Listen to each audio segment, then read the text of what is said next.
Good morning, students. As we were discussing about the models of an atom, and in our previous video we have discussed about Thomson model of an atom. Now in this video let us talk about Rutherford model of an atom. The major contribution in knowing the relative positions of electrons and protons in an atom was given by Rutherford, a scientist from England. So he performed the famous alpha particle scattering experiment, and to carry out this experiment he selected a thin foil of a heavy gold metal and bombarded the high speed alpha particles, and these alpha particles are positively charged helium nucleus. So alpha particles are basically positively charged helium nucleus. So when he carried out this experiment, Rutherford made the following observations, which were: number one, most of the alpha particles passed straight through the gold foil. So most of these alpha particles were able to pass through the gold foil undeflected, means there was no deflection, they passed straight, as you can see here. The second observation was, some of these particles were deflected by small angles. So some of these alpha particles were undergo some kind of small deflections by small angles.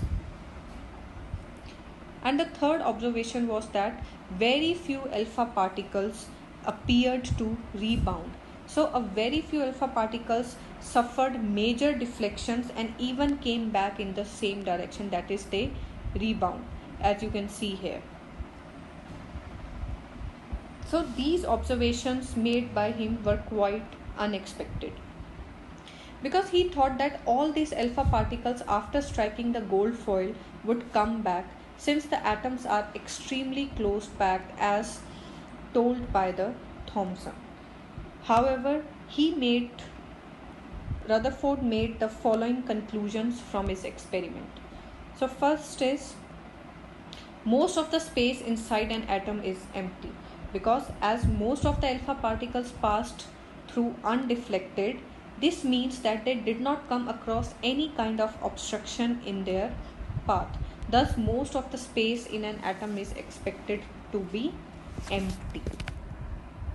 Now, since some alpha particles were deflected through small angles and a very few through large angles, and we know that alpha particles are also positively charged particles, so there could be these could be deflection only by some positively charged body which are present within an atom.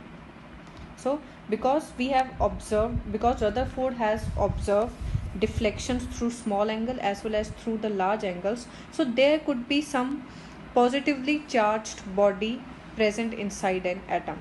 Because of that only Rutherford has observed these deflections.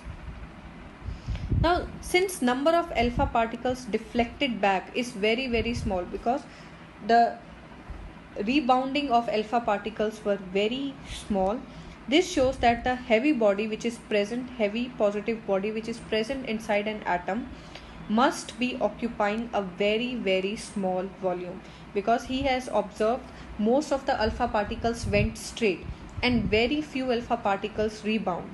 So the volume of this heavy body is very, very small. So the area occupied by this positively charged heavy body is very small inside an atom. And Rutherford regarded this small, heavy, positively charged body as nucleus.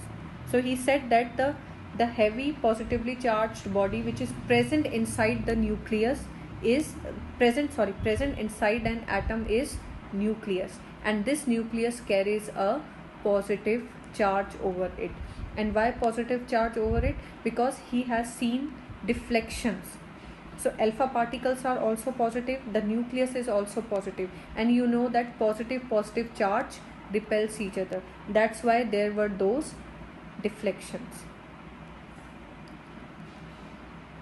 So on the basis of these results which we have discussed now, Rutherford put forward a model of atom known as Rutherford nuclear model, which we are going to discuss in our next video. We are going to discuss about Rutherford model of an atom based on these observations, and we will also talk about the drawbacks of this model, the Rutherford model of an atom.